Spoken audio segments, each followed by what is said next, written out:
Hello, my name is Miss Whelan. I'm one of the Maths School Support Teachers in School Culham.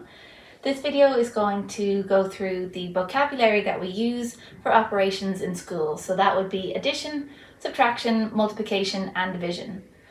So when we introduce 2-digit or 3-digit addition to the children, we show them that numbers can be broken down into units, tens, hundreds, or thousands, 10,000s, and so on. For a visual representation of this, we introduce the units house, the tens house, and the hundreds house. And we discuss the fact that the biggest number of units that can be in the units house is 9. The biggest number of tens that can be in the tens house is 9 or 90. And the biggest number of hundreds that we can have is 9 or 900.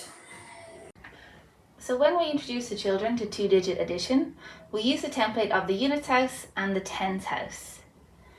So we use a rhyme to help the children to remember to start with adding their units. And we say, here's a clue, start with U. So we always start with the units. So we would say 4 units plus 8 units is 12 units.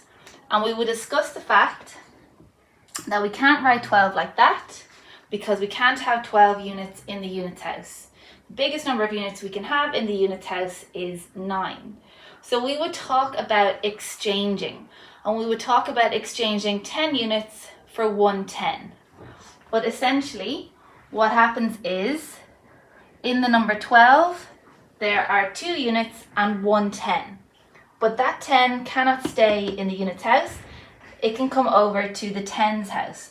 I'll write it here in another color so it's clear, but we would put that extra 10 into the tens house. And now we would add the tens together. So 3 tens plus 2 tens is 5 tens, plus our extra 10 is 6 tens. Our answer is 62. Now for subtraction. Again, when we're working on subtraction, we would use our rhyme, here's a clue, start with U, to remind us that we always start with the units. There's another rhyme that we use when we're subtracting, and it says, more on top, don't stop. More on the floor, go next door and get 10 more. And that means that if there is a bigger number on the bottom, more on the floor, we have to go next door and get 10 more. So 0 minus 7, we can't do that. We don't have enough units. So what we do is we go to the tens house, and this is where we exchange again. So we exchange 1 10 for 10 units.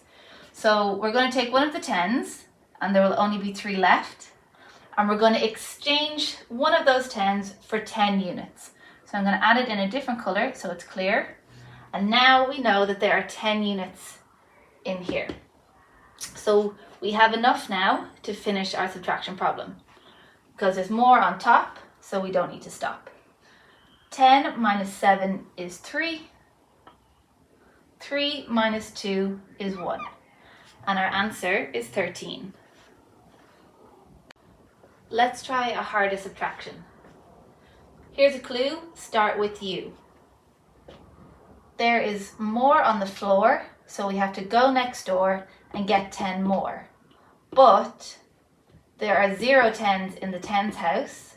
So again, there's more on the floor. We'll have to go next door and get 10 more.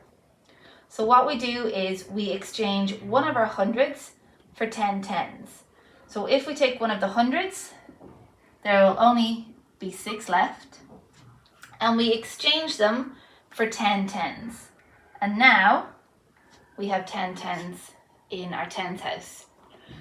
So we can go back to the units and try again. More on the floor, go next door and get 10 more. So there were 10 tens. I'm going to take one of them, so there's only 9 left, and I'm going to exchange them for 10 units. So now we have 10 units on the top in the units house. So we have more on top, we don't need to stop. 10 minus 3 units is 7. 9 minus 6 tens is 3. and 600s minus 300s is 3.